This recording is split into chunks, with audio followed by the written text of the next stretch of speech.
Shalom Bapak Ibu dan Tuhan, apa kabar? Saya berdoa Bapak Ibu semuanya dalam keadaan sehat dan biarlah sukacita Tuhan yang melampaui segala akal selalu memelihara setiap kita semua.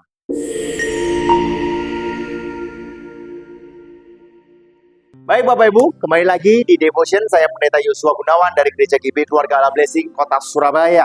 Saya berdoa Bapak Ibu semuanya masih dalam keadaan semangat di dalam Tuhan, sebab kita percaya bahwa kita ada karena kita dipelihara oleh Tuhan. Nah, hari ini mulai masih dengan tema yang baru, yaitu tidak cukup move on, kita harus move in. Tidak cukup move on, kita harus move in. Nah, mengapa tema ini diangkat? Mari sebelum kita merenungkan kebenaran firman Tuhan, mari kita berdoa bersama-sama. Tuhan, yang mengucap syukur atas segala kebaikan-Mu, sebab pemeliharaanmu yang begitu indah dalam kehidupan kami. Kami percaya bahwa tidak ada yang kebetulan, tapi sebuah penyertaan dan rencana-Mu yang besar dalam kehidupan kami. Kami mau mendengarkan kebenaran firman-Mu, biarlah Engkau urapi setiap kami semua tanpa terkecuali Tuhan. Berbicaralah sebebas-bebasnya, sebab perkataan manusia terbatas, tapi firman Tuhan tidak terbatas. Terima kasih Tuhan, di dalam nama Tuhan Yesus. Haleluya. Amin, amin. Nah Bapak Ibu, tema ini yaitu tidak cukup move on, harus move in. Mengapa diangkat? Karena pertama-tama kita harus sadar bahwa kita sekarang ada di semester kedua di tahun 2025. Ya, awal di tahun 2025 bukanlah awal yang baik, bagaimana perang dagang terjadi, bagaimana perang yang semakin memanas. Ya, tetapi kita bersyukur kalau kita ada di bulan 7 ini, kita percaya bahwa semuanya karena anugerah dan juga penyertaan Tuhan yang begitu besar. Dan saya percaya kalau kemarin Tuhan tolong, hari ini Tuhan tolong, maka sampai selama-lamanya Dia pun tetap memelihara dan menolong kita. Nah, tahun ini kita memiliki tema yaitu tahun penggenapan janji Tuhan. Pertanyaan saya, setelah kita menjalani satu semester, apakah kita masih yakin dan percaya bahwa tahun ini adalah tetap tahun penggenapan janji Tuhan? Saya beritahu Bapak Ibu bahwa saya berdoa untuk setiap kita semua, dan saya percaya bahwa tahun 2025 akan menjadi tahun terbaik dalam kehidupan kita, sebab kita berjalan bersama dengan Tuhan, dan ada kuasa, karyanya, mujizatnya, kekuatan yang berasal daripada Dia selalu menyertai kita semua. Nah, karena itu Bapak Ibu, sebelum saya masuk dalam firman Tuhan, ini adalah dasar dari apa yang akan kita bahas. Roma 12 ayat 2 berkata, "Janganlah kamu menjadi serupa dengan dunia ini, tetapi berubahlah oleh pembaharuan budimu, sehingga kamu dapat membedakan manakah kehendak Allah, apa yang baik, yang berkenan kepada Allah, dan yang sempurna." Nah, dikatakan janganlah kamu menjadi serupa dengan dunia ini, tetapi berubahlah oleh pembaharuan budimu. Saya percaya bahwa Alkitab tidak akan pernah berubah dulu, sekarang, dan sampai selama-lamanya. Tetapi mengapa Rasul Paulus justru mengatakan, berubahlah oleh pembaharuan budimu? Ya, kalau saya udah merubah, saya udah bertobat, apakah saya perlu berubah lagi? Inilah indahnya firman Tuhan.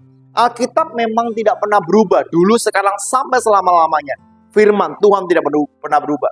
Tetapi bagaimana firman itu berbicara kepada kita, itulah yang dengan cara yang berbeda, dengan hal yang berbeda. Karena itu Alkitab disebut buku kehidupan. Saya anak pendeta, Bapak Ibu dalam Tuhan, saya membaca banyak buku. Sehebat-hebatnya buku, kalau saya baca 2-3 kali, intinya atau ujungnya bagaimana dia berbicara hal yang sama. Tetapi berbeda dengan firman Tuhan. Semakin engkau baca, engkau akan mendapatkan mutiara yang baru. Semakin engkau baca lagi, semakin engkau mendapatkan mutiara yang baru. Itulah keindahan firman Tuhan. Sebab Alkitab adalah firman yang hidup. Nah, hari ini Bapak Ibu, saya akan membahas tentang Hagai, kitab Hagai. Jadi minggu ini dan minggu depan kita akan membahas tentang kitab Hagai. Nah, kitab Hagai ini adalah kelanjutan dari Esra 4. Jadi kalau Bapak Ibu baca Alkitab, Esra 1, Esra 2, Esra 3, Esra 4, lalu ada paus, ya ada berhenti sejenak, Bapak Ibu bisa baca kitab Hagai. Setelah itu Bapak Ibu lanjutkan Esra 5. Nah, Bapak Ibu Tuhan, jadi setelah bangsa Israel terbebas dari Babel, ya akhirnya Bapak Ibu dibebaskan dari Babel bukan karena kehebatan Israel, tetapi Tuhan kirim Raja Persia atau Persia untuk meruntuhkan Babel. Nah, Raja Persia memerintahkan supaya bangsa Israel bebas. Pada saat bangsa Israel bebas, kembali ke Yerusalem dalam keadaan hancur. Ya, tetapi apa sih yang mereka lakukan? Awal-awal mereka membangun bait Allah. Kenapa? Karena semangat, karena sukacita. Tetapi Bapak Ibu, karena adanya rintangan, adanya masalah, akhirnya mereka tidak menjalankan yang namanya pembangunan bait Allah. Nah, Hagai 1 ayat 2 berkata seperti ini, "Beginilah firman Tuhan semesta alam. Setelah bait Allah dibangun cukup lama dan tidak jadi-jadi karena tidak diizinkan oleh Raja Persia. Lalu firman Tuhan berkata, bangsa ini berkata, sekarang belum tiba waktunya untuk membangun kembali rumah Tuhan. Nah, Bapak Ibu, coba kita perhatikan baik-baik. Terkadang setiap kita selalu berkata, ya ini belum waktunya aku melayani Tuhan. Belum waktunya aku mendalami firman Tuhan. Belum waktunya aku saat teduh. Belum waktunya aku maju untuk untuk lebih dalam lagi. Belum waktunya. Nah, sama halnya dengan apa yang terjadi dalam bangsa Israel. Belum waktunya kita membangun rumah Tuhan.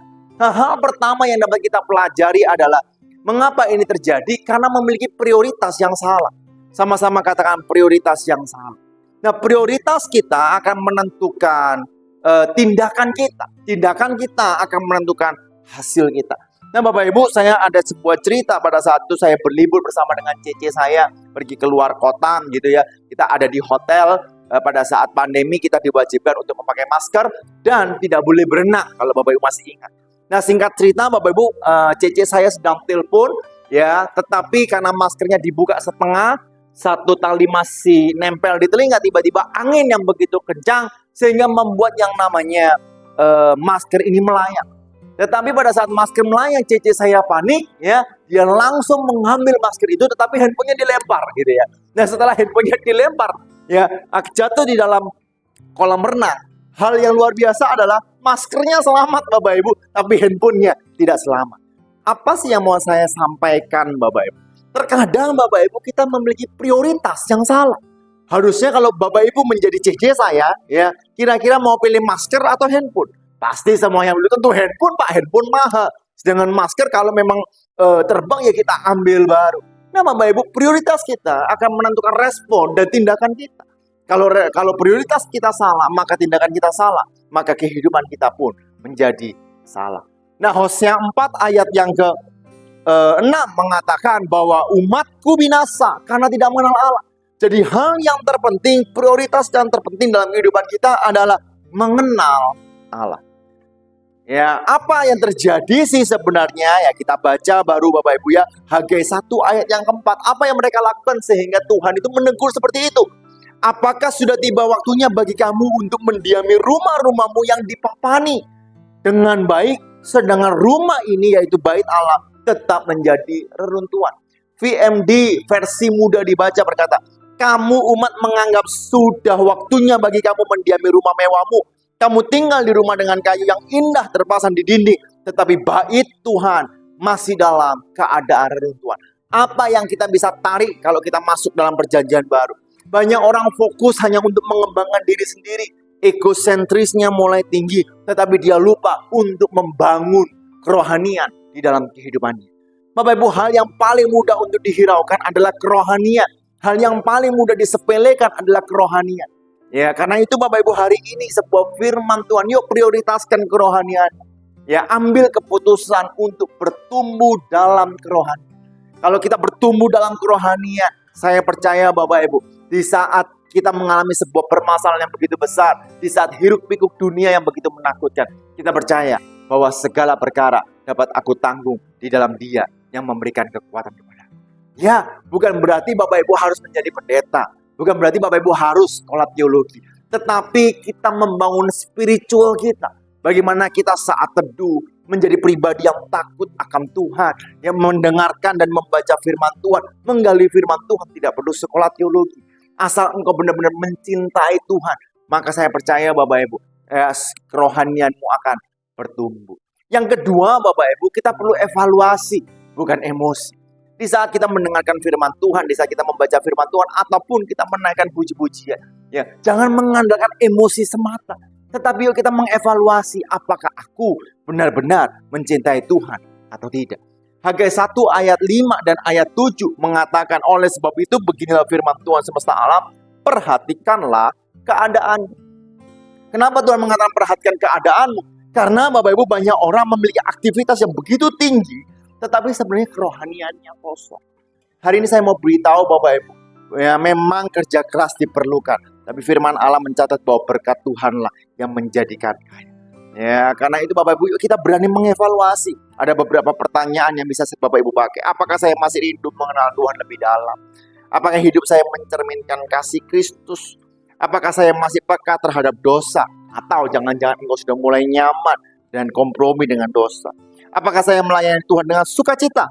Atau karena hanya sekedar kewajiban? Apakah saya lebih suka bersyukur dengan segala keadaan? Atau justru Anda mengeluh dalam segala keadaan yang engkau hadapi?